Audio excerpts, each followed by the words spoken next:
এই গল্পটা জেন নামের একজন মেয়ের, যে নিজের মনের শান্তির জন্য জঙ্গলে ঘুরতে যায়, কিন্তু সেখানে জেনের সাথে এমন কিছু ঘটনা ঘটে যায় যা তার পুরো জীবনটাকেই পাল্টে দেয়। গল্পের শুরুতে আমরা জেনকে দেখতে পাই যে ক্যালিফোর্নিয়াতে থাকে।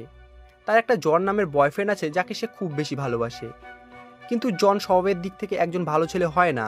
সে তার উপরে খুব অত্যাচার করে, এমনকি সে তাকে মারধর পর্যন্ত করত। আর এটাই কারণ এখন জেনের জনের সঙ্গে থাকতে খুবই অস্বস্তি লাগছিল। তাই কিছুদিন একা থাকার পরে সে কখনো কখনো তার কাছে চলে যেত, কারণ সে কোথাও না কোথাও এখনো তাকে খুব বেশি ভালোবাসত। আর এরকমই একদিন জন তাকে ফোন করে নিজের কাছে ডাকে, যাতে তার একটা ভালো সময় কাটাতে পারে। তাই জেন তার কুকুরকে সঙ্গে নিয়ে জনের বাড়িতে যায়, যেখানে জন তার কাছে ক্ষমা চায়। জন অতীতে তার সঙ্গে যা কিছু খারাপ কাজ করেছিল সেই জন্য জন নিজেকে মাফ করতে পারছিল না, যার পরে তারা দুইজন ধীরে ধীরে কাছাকাছি আসতে থাকে। সেই সময় হঠাৎ করেই জেন থেমে যায়, তার মাথার মধ্যে কিছু একটা আসে, যার পরে সে নিজেকেই বলে, না, এটা আমি ভুল করছি। তাই জেন সেখান থেকে চলে যেতে নেয়, যেটা দেখে জনের ভেতরকার রাগ জেগে ওঠে আর জেনের গলা ধরে তাকে মারতে থাকে। তবে সঠিক সময়ে জেন অন্য একটি ঘরে চলে যায়। তবে জেনের কুকুর এখনো বাইরে ছিল, যার সুযোগ উঠিয়ে জন বলে, তুমি যদি এখনই বাইরে বেরিয়ে না আসো তাহলে আমি একে মেরে ফেলবো। যার পরে অনেক সময় কেটে যায়, কিন্তু জেন বাইরে বেরিয়ে আসে না।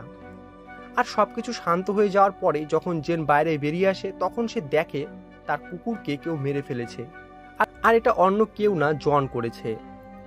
এখানে জন জেনকে বাইরে বেরিয়ে আসতে দেখে সেখান থেকে যায় না, আর তার কাছ থেকে ক্ষমা চায় এবং বলে, আমি আর আগের মতো নেই, আমি ভালো হয়ে গেছি। মানে তোমরা বুঝতেই পারছো জন আসলে কত বড় সাইকোপ্যাথ। কিন্তু এখানে জেন একটা ভুল বারবার করতো না, এই জন্য সে জনের সঙ্গে সমস্ত সম্পর্ক শেষ করে নিয়ে সেখান থেকে চলে যায়। এরপরে গল্প শিফট হয় 6 মাস পরে, যেখানে আমরা জেনের বান্ধবী কানানকে দেখতে পাই, যে জেনের জন্য একটা ট্রিপ প্ল্যান করেছে যাতে সে তার মাইন্ডটাকে একটু ফ্রেশ করতে পারে। কিন্তু যখন জেন তার বাড়ি থেকে বাইরে বেরিয়ে আসে, তখন সে দেখে কানানের সঙ্গে আরও একজন তারা নামের মেয়ে আছে, যার সম্পর্কে কানান বলে তারা তার প্রতিবেশী হয়। আর এখন তারারও কিছুটা সুন্দর আবহাওয়ার দরকার, তাই আমি তাকেও আমাদের সঙ্গে নিয়ে নিয়েছি। এরপরে তারা সবাই নিজেদের গন্তব্যের দিকে যেতে থাকে, যেখানে রাস্তায় তাদের মধ্যে অনেক কথাবার্তা হয়, যেখানে কানান জেনের কাছ থেকে তার বয়ফ্রেন্ডের সম্পর্কে জানতে চায়, যেটাতে জেন বলে, হ্যাঁ, আমি তাকে ছেড়ে দিয়েছি, কিন্তু কখনো কখনো আমার তার কথা অনেক মনে পড়ে। তবে তারপরে আবার এটাও মনে পড়ে সেই দিনগুলোর কথা, যখন সে আমার সঙ্গে কোনো পশুর মতন ব্যবহার করত। আর এমনকি সে আমার সব থেকে পছন্দের কুকুরকেও মেরে ফেলেছে। আর এটাই কারণ আমি তোমাকে এই ট্রিপটাকে প্ল্যান করতে বলেছিলাম, যাতে আমি নিজের মনটাকে একটু পরিষ্কার করতে পারি। এখানে আমরা কানানের কথায় বুঝতে পারি যে তারও বয়ফ্রেন্ডের অনেকটা জনের মতনই অবস্থা, আর এই জন্য সেও মাথা ঠিক রাখার জন্য একজন ডক্টরের পরামর্শ নিচ্ছে, যার সম্পর্কে জেন এখনো জানে না। এরপরে জেন পেছনে বসে থাকা তারার সম্পর্কে কানানের কাছে জানতে চায়। তাই কানান বলে, তারা অনেক দিন ধরে ডিপ্রেশনে আছে, এমনকি সে কিছুদিন ধরে কারোর সাথে তো কথাও বলছে না। এই জন্য তুমি আরাম করে ট্রিপটাকে উপভোগ করতে পারবে, তোমাকে কেউ বিরক্ত করবে না। এরপরে তারা তিনজন সামনে এগিয়ে গেলে রাস্তায় অনেক অ্যাক্সিডেন্ট গাড়িকে দেখতে পায়, কারণ এখন তারা হাইওয়েকে ছেড়ে দিয়েছিল, আর এই এরিয়াটাতে মাঝে সাঝে কোনো দুর্ঘটনা ঘটে। তবে এর পেছনের আসল কারণটা কি, সেটা আজ পর্যন্ত কেউ খুঁজে বের করতে পারেনি। তাই ম্যাপ চেক করার জন্য কানান তার ফোনের দিকে তাকায়, কিন্তু তখনই তাদের গাড়ির সামনে হঠাৎ করে একটা অদ্ভুত লোক চলে আসে, যার সঙ্গে তাদের গাড়ি ধাক্কা খেতে খেতে বেঁচে যায়। এখন ওই লোকটি তাদের গাড়ির কাছে এসে নিজের কুকুরের সম্পর্কে জানতে চায়, কিন্তু কানান তাকে বলে, আমরা এরকম কোনো কুকুরকে দেখিনি। আর এছাড়াও ওই লোকটি তাদের সঙ্গে খুবই অদ্ভুতভাবে কথা বলছিল। সে যাই হোক, এরপরে তারা তিনজন ডক্টর কেরালের কাছে পৌঁছে যায়, যে সেনা নামের একজন মেয়ের ট্রিটমেন্ট করছিল, যেটা দেখে জেনের খুবই ভালো লাগে। যার পরে কানান ডক্টরের সঙ্গে জেনের পরিচয় করিয়ে দেয়, আর সেনা এসে নিজের গ্রুপে তাকে ইনভাইট করে। বেসিক্যালি এটা ডক্টরদের একটা গ্রুপ ছিল, যেটা তারা ডিপ্রেশনে থাকা রোগীদের অথবা মানসিকভাবে অসুস্থ লোকেদের সাহায্য করে। এরপরে তারা সবাই ট্রেকিংয়ের জন্য তৈরি হতে থাকে, যেখানে তাদেরকে আজকে পাহাড়ের নিচে যেতে হবে, আর সেখানে ক্যাম্প করে রাতটাকে সেখানেই কাটাতে হবে। ধীরে ধীরে এইভাবেই তাদের থেরাপি শুরু হবে কোনো একটা শান্ত নিরিবিলি পরিবেশের মধ্যে। তবে এর মধ্যে অনেক ভয়ানক ঘটনা ঘটতে চলেছে, যেটা আমরা আগে জানতে পারবো। এরপরে জেন নিচে যেতে থাকে, যেখানে সে সেনার সঙ্গে কথা বলার চেষ্টা করে। তাই সেনা বলে, আমি একজন সাইকোপ্যাথ হই, তাই আমার থেকে দূরে থাকো। তার এই কথায় জেনের একটু অদ্ভুত লাগে, কিন্তু কিছুক্ষণ পরে সেনা হাসতে থাকে, কারণ সে তো তার সঙ্গে শুধু ইয়ার্কি করেছিল। আসলে সেনা যখন আর্মিতে ছিল তখন তার সমস্ত বন্ধুদের সঙ্গে তাকে একটা মিশনে পাঠানো হয়েছিল। তবে সেই সময় তাদের ওপর কিছু উগ্রবাদী আক্রমণ করে। সেনা তো কোনোভাবে সেই হামলায় বেঁচে যায়, কিন্তু সে যখন চারিপাশে তার বন্ধুদেরকে দেখে তখন তাদের শরীর ছিন্ন ভিন্ন অবস্থায় পড়েছিল। আর এই ঘটনার পরে সে প্রচণ্ড বেশি ভয় পেয়ে গিয়েছিল। এর কিছুদিন পরে তার একজন কাছের বন্ধু তাকে ডক্টর কেরালের সম্পর্কে জানায়, যার পরে সে এখানে থেরাপি নিতে চলে আসে। এইভাবেই তারা নিজেদের মধ্যে কথা বলতে বলতে এগিয়ে যেতে থাকে। সেই সময় তারা গাছের মধ্যে একটা ক্যামেরাকে ঝুলে থাকতে দেখে, যার মধ্যে অনেক রক্ত লেগেছিল, যেটা দেখে জেন অনেক বেশি ভয় পেয়ে যায়। তখন সেনা তাকে বলে হয়তো এটা কোনো মানুষের হবে যে এখানে ঘুরতে অথবা থেরাপি নিতে এসেছিল, কিন্তু তখনই হয়তো তার উপরে কোনো হিংস্র জন্তু আক্রমণ করেছিল আর তারই রক্ত এখানে লেগে আছে। কিন্তু তোমাদের এতে ভয় পাওয়ার কোনো দরকার নেই, কারণ সমস্ত হিংস্র পশু এখন পাহাড়ের অন্য সাইডে আছে, তাই আমাদের কোনো রকম ভয় না পেয়ে তাড়াতাড়ি সামনে এগিয়ে যাওয়া উচিত। তবে এখানে আমাদের আরও একটা জিনিসকে লক্ষ্য করতে হবে। যখন থেকে গল্প শুরু হয়েছে তখন থেকে জেনের ডক্টর কেরালের ব্যবহার ঠিক লাগছে না। সে খুবই অদ্ভুতভাবে কথাবার্তা বলছে। অন্যদিকে সারাদিন হাঁটার পরে তারা সেখানে নিজেদের ক্যাম্পকে লাগিয়ে নেয়। এখানে অনেক রাতে আমরা একটা জিনিসকে গুহার ভেতরে উঠতে দেখি, যেটা হয়তো এখনো পর্যন্ত কারো অপেক্ষায় ছিল, আর এখন তার অপেক্ষা শেষ হয়েছে। পরদিন সকালে তারা সবাই আবারও ট্রিপের জন্য বেরিয়ে পড়ে। তবে কিছু দূর যাওয়ার পরে জেন কোনো একটা অদ্ভুত আওয়াজ পায়, যেটাতে সে একটু আনকমফোর্টেবল অনুভব করে। তবে সেটাকে ইগনোর করে দিয়ে তারা সামনে এগিয়ে যায়। এরপরে তারা সবাই একটা নদীর কাছে পৌঁছায়, যেখানকার জল খুবই নোংরা ছিল আর সেখান থেকে বাজে দুর্গন্ধ আসছিল। এছাড়াও এমনটা মনে হচ্ছিল যে ওই জলের ওপরে হয়তো কোনো লিকুইড ভেসে আছে। এখন এটা দেখে কানানের একটু অদ্ভুত লাগে, তাই ডক্টর আর সেনা বলে এই জায়গাটা চারিপাশে অনেক বেশি জলাশয় দিয়ে ঘেরা, আর এরকম বিষয় এখানে স্বাভাবিক। এরপরে তাদের সবার প্রথমে এক্সারসাইজ শুরু করা হয়, আর এটা ছিল ট্রাস্ট এক্সারসাইজ, যার মধ্যে তাদেরকে নিজেদের পার্টনারের চোখে কালো কাপড় বেঁধে নিজেদের বলা রাস্তায় নিয়ে যেতে হবে।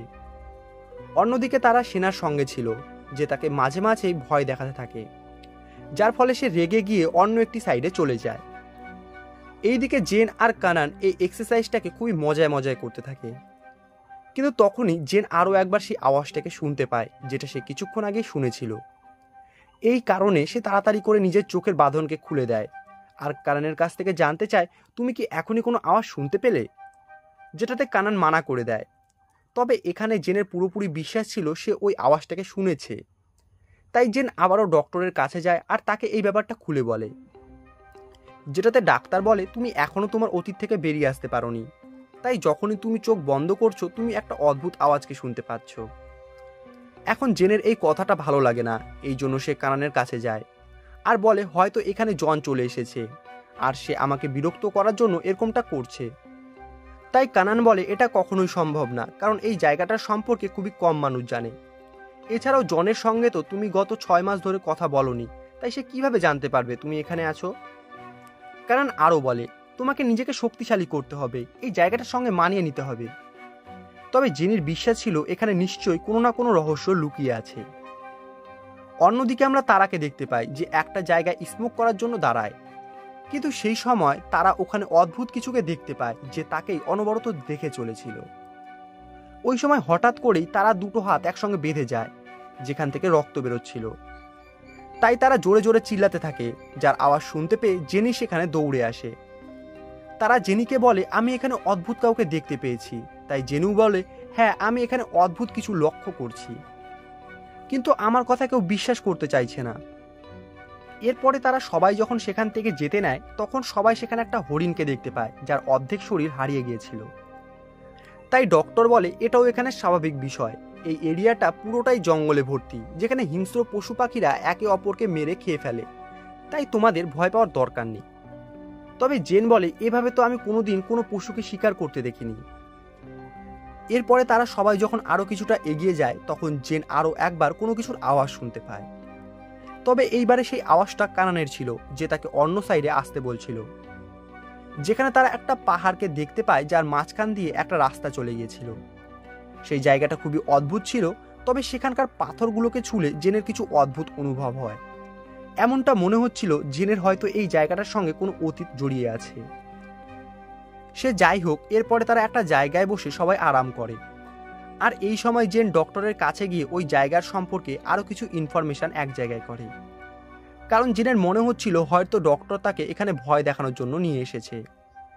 তবে ডক্টরের এমন ধারণা ছিল যে এই জায়গাটা হাজারো বছরের পুরনো, আর এখানে অনেক দিন ধরেই মানুষ তাদের সমস্ত বিপদ আপদকে নিয়ে আসে, কারণ এই জায়গাটা পৃথিবীর সব থেকে দামি জায়গাগুলোর মধ্যে একটা, যেখানে ওপরওয়ালার বসবাস, যারা তাদেরকে সুস্থ করে এবং তাদের সমস্ত দুঃখ থেকে তাদেরকে মুক্ত করে।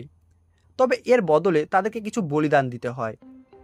এখন এর আগে ডক্টর জেনকে আরও কিছু বলতে পারত, তখনই সেখানে সেনা চলে আসে আর বলে আমাদের এখন এগিয়ে যাওয়া উচিত। সে ডক্টরকে পুরো সত্যি কথাটা বলতেই দিল না যে আসলে এখানে বলিদান কিসের নেওয়া হয়, মানুষের নাকি পশু পাখির।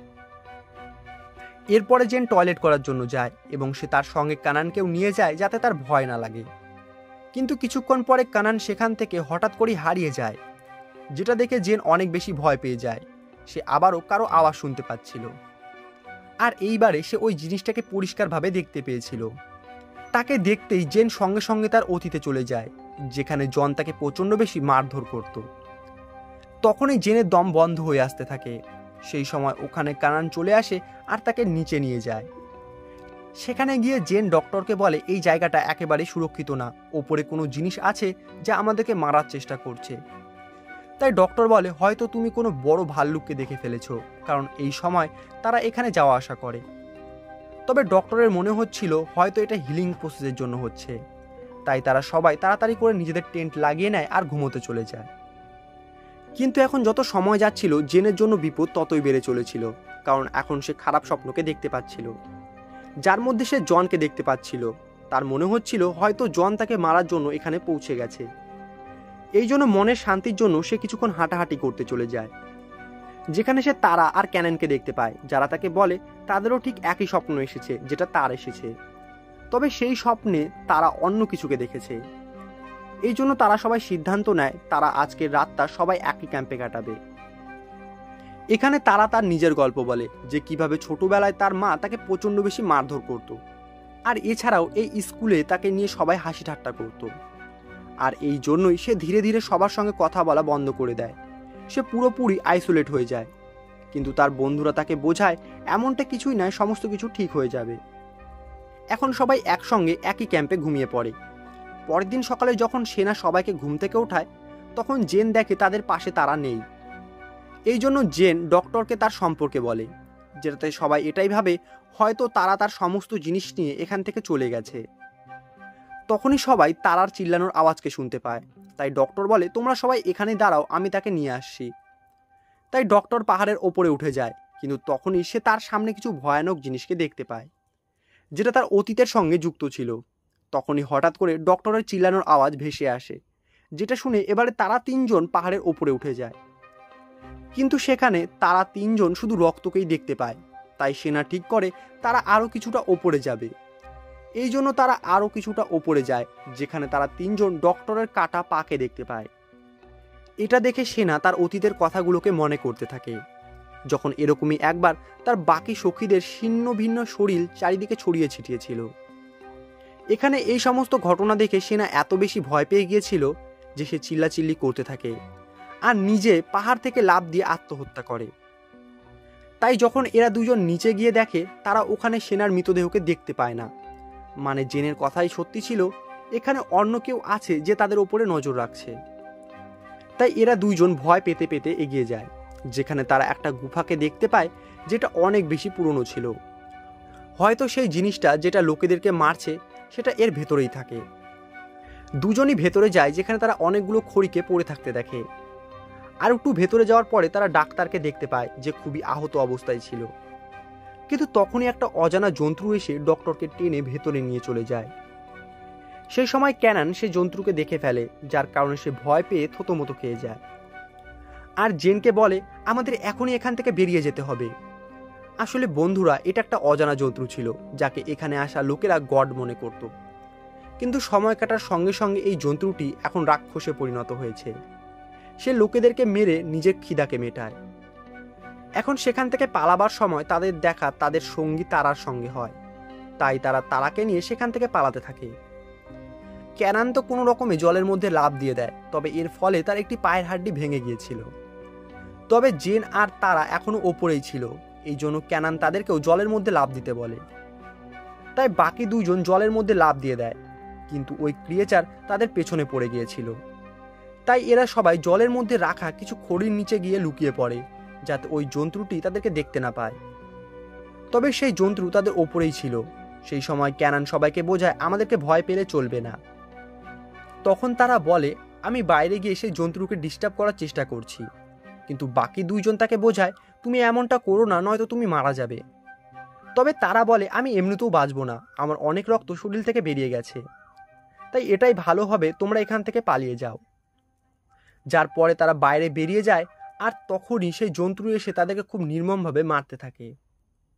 তারা সাহায্যের জন্য জোরে জোরে চিল্লাতে থাকে, কিন্তু কেউ কোনো কিছু করতে পারতো না। এইদিকে যখন তারা দুজন বাইরে বেরিয়ে আসে, তখন তারা দেখে সেই নদীর জল পুরো রক্তে লাল হয়ে গিয়েছিল। এরপরে তারা দৌড়ে নিজেদের ক্যাম্পে আসে, কিন্তু সেখানে কানানের পায়ে আঘাত লাগার কারণে সে অনেক কষ্টে ছিল, আর তাকে যেভাবেই হোক তাড়াতাড়ি কিছু করতে হতো।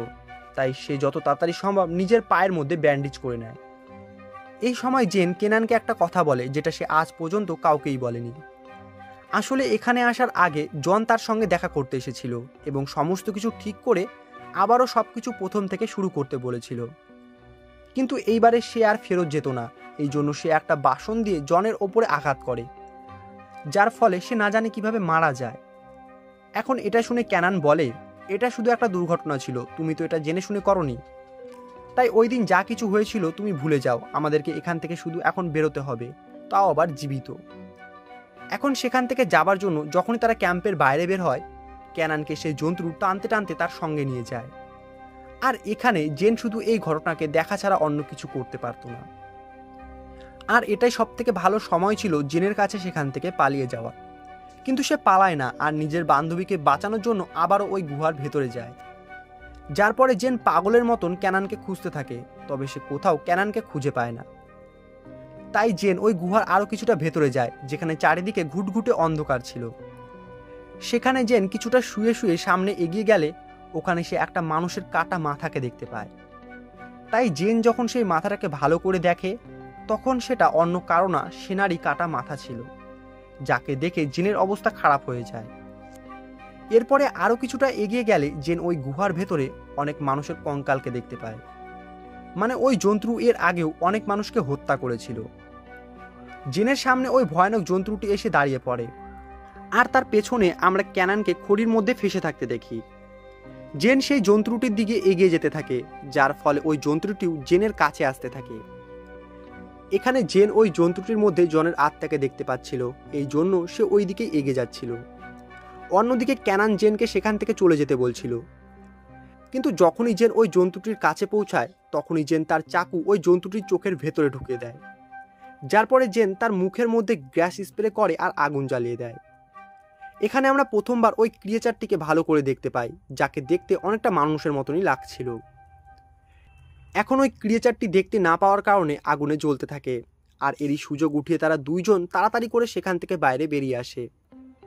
যার পরে তারা নিজেদের গাড়িতে করে সেখান থেকে বেরিয়ে যায়। রাস্তায় তারা একটা জায়গায় দাঁড়িয়ে একে অপরকে ধন্যবাদ জানায়। তবে এখনও ওই জন্তুটি মারা যায়নি, তার চারিপাশে শুধু আগুন ধরেছিল। এই গল্পে অনেক প্রশ্ন আছে, যেগুলোর উত্তর হয়তো আমরা পার্ট 2-এ পাবো, যেটা কিছুদিন পরই রিলিজ হতে চলেছে। তবে এই গল্পের সব থেকে বড় প্রশ্ন হলো সেই ক্রিয়েচারটা আসলে কে হয়। তবে তোমাদের কি মনে হয় এই ক্রিয়েচারটা কে হয়? নিচে কমেন্টে লিখে অবশ্যই জানাও। আর চ্যানেলটিকে এখনো পর্যন্ত সাবস্ক্রাইব করে না রাখলে চ্যানেলটিকে সাবস্ক্রাইব করে নাও এরকম ভিডিও দেখার জন্য। দেখা হচ্ছে পরের ভিডিও।